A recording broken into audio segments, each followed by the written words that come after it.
in YouTube. So today I'm going to talk about different kinds of blade styles. So you can see I've got a few of them and lengths. So first we talk about is the shortest blade I have, which is a kukri style blade by Keba.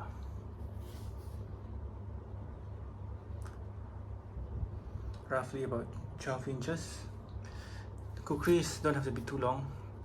I find it doesn't have to be too long because it's a good chopper.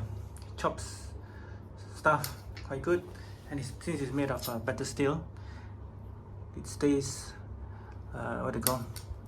doesn't chip that easily. Second is the shibolo. It's a barong style machete.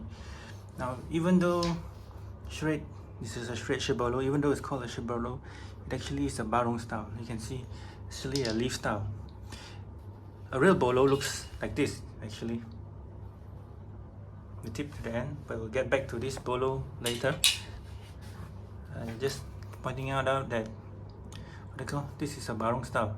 One thing nice about the barong style, it's not just a chopping tool, but it's also a stabbing tool, because you can see it's a really sharp edge compared to the kukri, which is the bend edge. So kukri is good for wood, heavy wood and thick branches.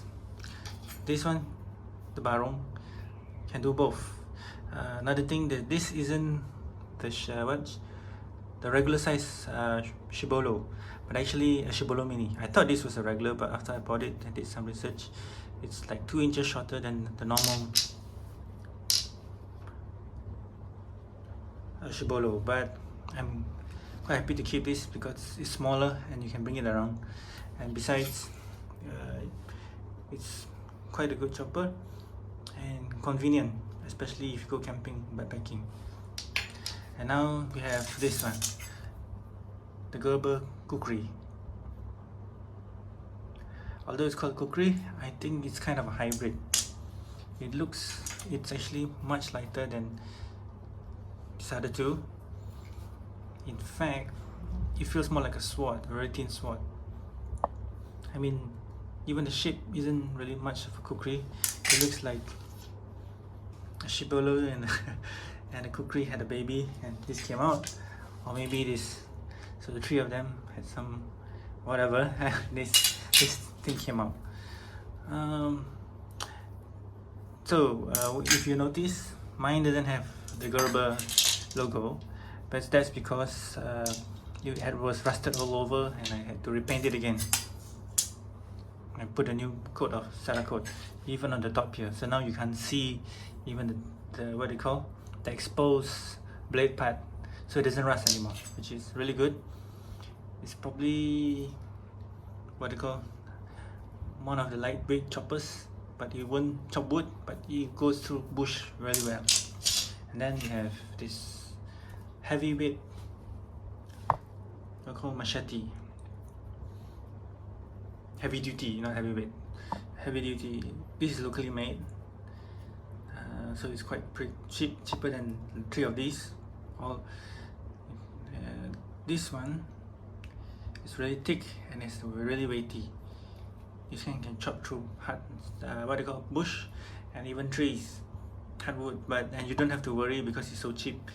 Even if it chips or anything, you can always get a new one. In fact, I think it only costs like 10 USD or even less. And then there's back to the bolo. We have the Tramontina bolo. So this is a bolo style machete. So the bolo, as I said, it has a very fat head, but a thin body.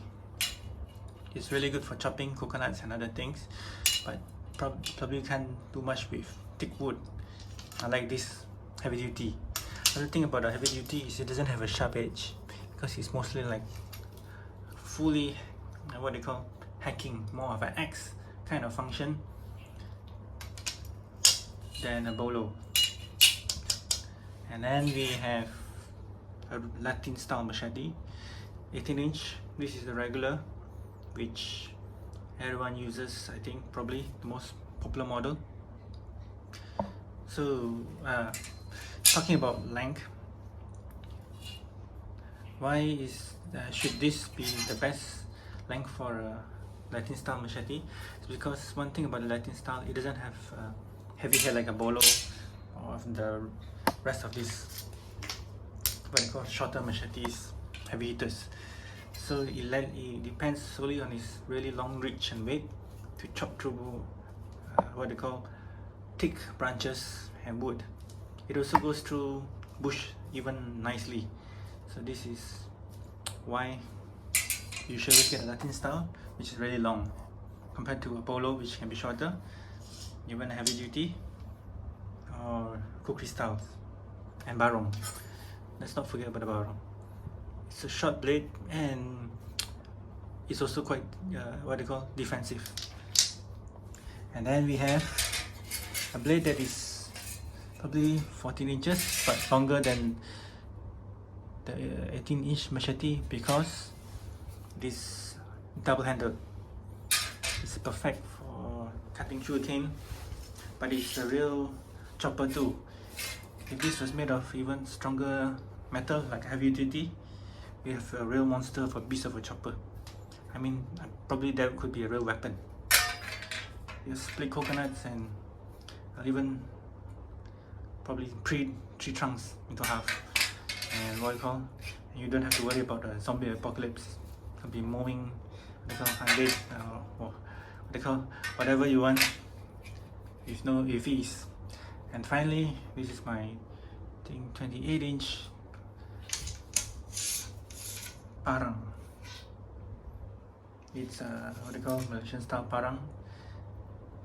It's really long and also two-handed. You can see it's actually all metal blade, but I wrap it up with paracord and had a good bracket grip on it.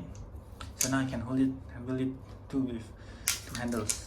So the reason why I got this was because I work what they call in those oil palm plantations, and this thing cuts through those big giant oil palm fruits like nothing. It goes through what they call the leaves and everything to clear away, take out the fruit. So this is most convenient if you're working in a farm or what they call plantation kind of setup. In fact, most of them are plantation style knives because you have to cut through a lot of undergrowth bush and also foliage and sometimes stick stems and tree barks. But one thing you must know, despite its really thick spine, in fact I think this is almost as thick as heavy duty, this one is also not flexible, but it's surprisingly bendable. So one time I actually had it bent half. All I had to do is step and bend it back because I think this is made of spring steel. So this is pretty what do you call hardy kind of a tool, and you don't have to worry about it snapping because it will just bend together with whatever is stuck in and it will pull out again. So there you have it, the different kinds of machetes and their lengths. So usually you get what do you call really long length for plantation work and a lot of cutting, just like this tree. And maybe from here on, from here below, you have more towards survival bush knives and also hybrid defense knives, which can poke and what they call slash. Especially the kukri is used by Gurkha, so and what they call the Gurkha to fight of what they call the army, and compared to the barong, which is used by I think Philippine warriors as a weapon too. So it doesn't just chop, it stabs. And then this gerber is made of sword steel. So you get the idea. It's light and moves around fast. Wow, this one probably would be a weapon, but a bit slow, on the slow side. This one also pretty good weapons. That's why you see machete is used a lot in fighting, and cane knives as well as parangs. So tool wise, it really depends on the length and the place you're working in. If for self-defense, people say yeah, longer is better, but sometimes shorter is so easier to conceal. And come on, this isn't medieval times, you don't really fight with knives anymore. But it's always good to come out in a self-defense situation, but make sure it's non-lethal. But yeah,